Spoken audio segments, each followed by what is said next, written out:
The binding, yeah. You like binding? No, No? no. I wish I had a binding fairy. Quilt you ever do?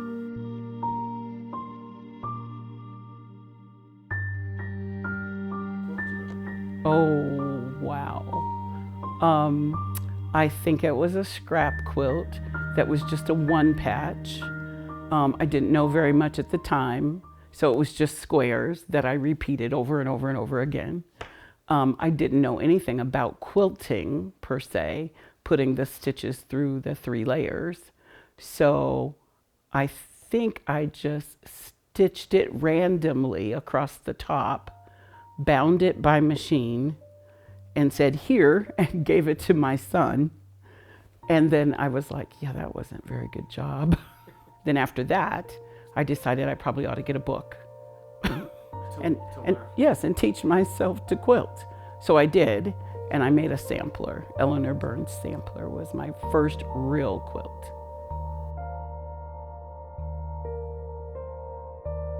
The piecing, cutting up fabric and piecing it back together. I love that part. I would do that all day, every day. Yes. Do you ever trade services? Someone does a binding, you do piecing? Well, while you're interviewing, if you find someone who loves binding, I will swap with them. I will swap cutting and piecing for binding services. Why cutting? I don't know. I love to cut. Satisfying. I think maybe that's the part of quilting where we can take a little frustration out on that fabric. Maybe.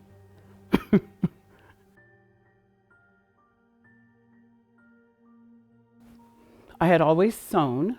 I did garments, and then I did home dec for a while, and even tried my hand at bridal, which was not for me. And my great grandmother had quilted. She'd made really utilitarian pieces, and I thought, well, if she did it, I can do it.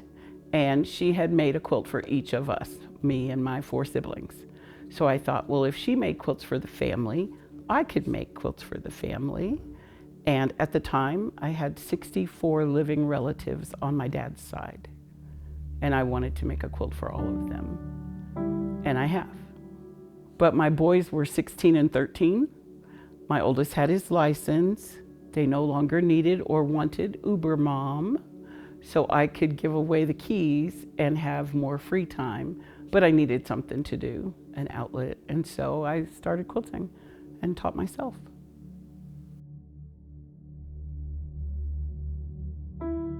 Yes, yeah, because my great grandfather was a Methodist minister, and so my great grandmother didn't really work outside the home. So she took in sewing. And so when we were little, I can remember her working on other people's sewing projects at home. And she always had scrap fabric, and that was the part that I got to play in, was the scrap fabric. And so now, after 33 years of quilting, and buying every piece of fabric on the market, I love most working with my scraps. So the leftover bits and pieces, because again, that takes me back to what she did.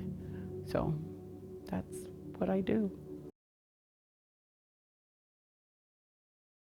Do you have ongoing quilts right now? Oh, Do you have 18 unfinished projects right now?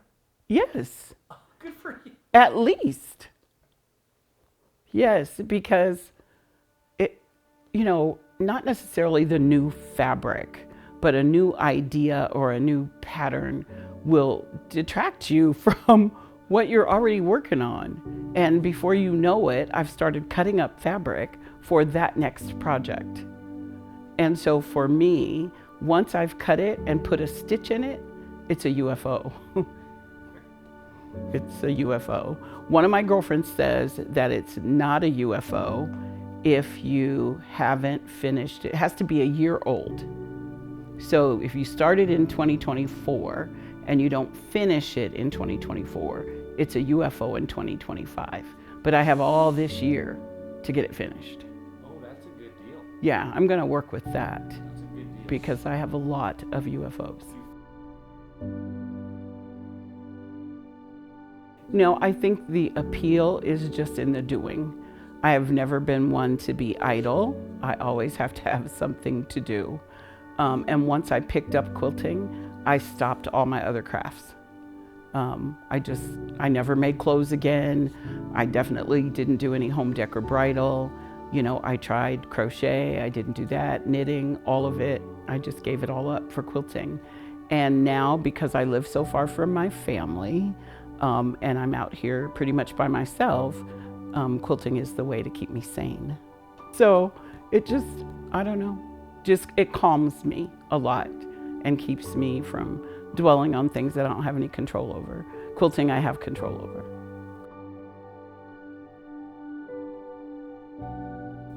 I do quite a bit of charity work.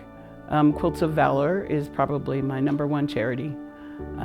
I had a brother, a father, a cousin, and an uncle all served in the military, and I became involved with that in Colorado. Carried that with me down to Wichita when I moved, and have unfortunately not been able to find a group here locally or in the Kansas City metro area that I can support with Quilts of Valor. But I still do make them and send them back to my girlfriend in Colorado for donation to vets.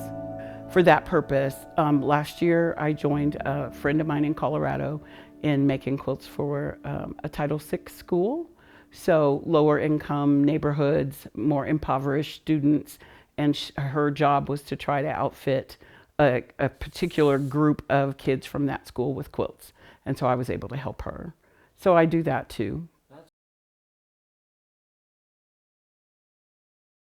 Oh, over to 300. Yes.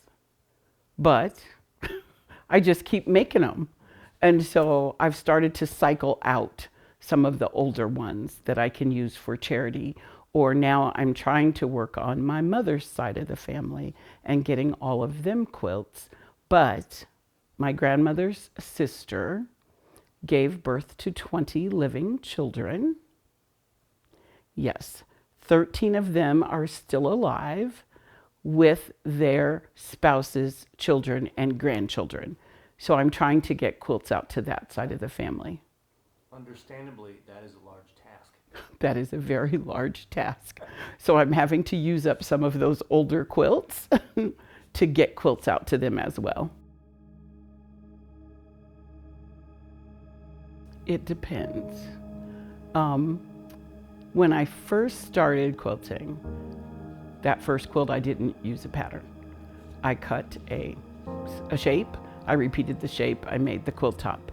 Later, after I had taught myself from that first book, then of course I started taking classes from other instructors because I just wanted to learn everything there was to learn about quilting. But at the time, I think that my personality around quilting changed to that of my instructors. And so some of my innate, maybe creativeness, got taught out of me. So I became more of a pattern quilter. I bought a pattern, I got some fabric, I made the quilt. I always do change it some way. I'm becoming less and less and less of a pattern quilter. I just want to do my thing. But it's still very traditional in fabric choices and color choices. If I make a log cabin, it's still a log cabin, but it's got a little taste of Jessica. So less of a pattern quilter.